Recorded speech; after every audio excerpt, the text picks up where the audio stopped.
നവരാത്രി ആഘോഷ നിറവിലാണ് കോഴിക്കോട്ടെ തളിയും പരിസരവും. ബ്രാഹ്മണ സമൂഹം മഠമൊരുക്കിയ ബൊമ്മക്കൊലു കാണാൻ നിരവധി ആളുകളാണ് ഇവിടേക്ക് എത്തുന്നത്.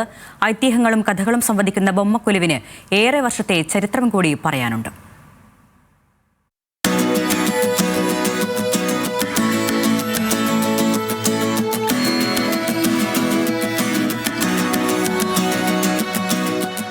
നീണ്ട തടിപ്പലകകളിൽ നിറയെ ദേവീദേവന്മാരുടെയും മറ്റും പാവകൾ അണിനിരക്കുന്ന അതിമനോഹര കാഴ്ച. തളി ബ്രാഹ്മണ സമൂഹമഠത്തിലെ നവരാത്രി മണ്ഡപത്തിലാണ് ബൊമ്മക്കൊലു ഒരുക്കിയിരിക്കുന്നത്. 11 പടികളിലായി പ്രൗഢിയോടെ നിൽക്കുന്ന വലിയ ബൊമ്മകളാണ് ഇത്തവണത്തെ സവിശേഷത. ഓരോ രൂപങ്ങളും പങ്കുവയ്ക്കുന്നത് ഓരോ ഐതിഹ്യ കഥകൾ. ബ്രാഹ്മണ സമൂഹത്തിന്റെ കീഴിൽ തന്നെയുള്ള ബൊമ്മകളുണ്ട്. എല്ലാ വർഷവും ഞങ്ങൾ കുറച്ച് ബൊമ്മകൾ പുതിയതായിട്ട് വാങ്ങാറുണ്ട്. ഇത്തവണ നമ്മൾ മധുരൈ, തഞ്ചാവൂർ, കോയമ്പത്തൂർ എന്നിവിടങ്ങളിൽ പോയിട്ടാണ് ഈ വലിയ ബൊമ്മകളൊക്കെ വാങ്ങിയിട്ടുള്ളത്. വിദ്യാരംഭത്തെ അന്ന് രാത്രിയാണ് ഞങ്ങൾ കൊലു കിടത്തിച്ചിട്ട് ആ ബൊമ്മ ഉണ്ട്, മരത്തിൽ 2 ബൊമ്മയുണ്ട്, അത് കിടത്തിച്ചിട്ടാണ് അവസാനം എടുക്കുക.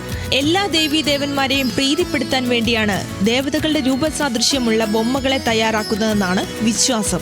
കോയമ്പത്തൂർ, തഞ്ചാവൂർ, മധുര എന്നിവിടങ്ങളിൽ നിന്നും കൊണ്ടുവന്നതുൾപ്പെടെ പല രൂപങ്ങളിലും ഭാവങ്ങളിലുമുള്ള ബൊമ്മക്കൊലുവിന് കാലങ്ങളുടെ പഴക്കം കൂടിയുണ്ട്.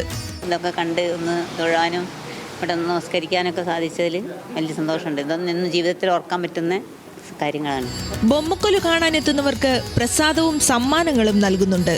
ന്യൂസ് മലയാളം, കോഴിക്കോട്.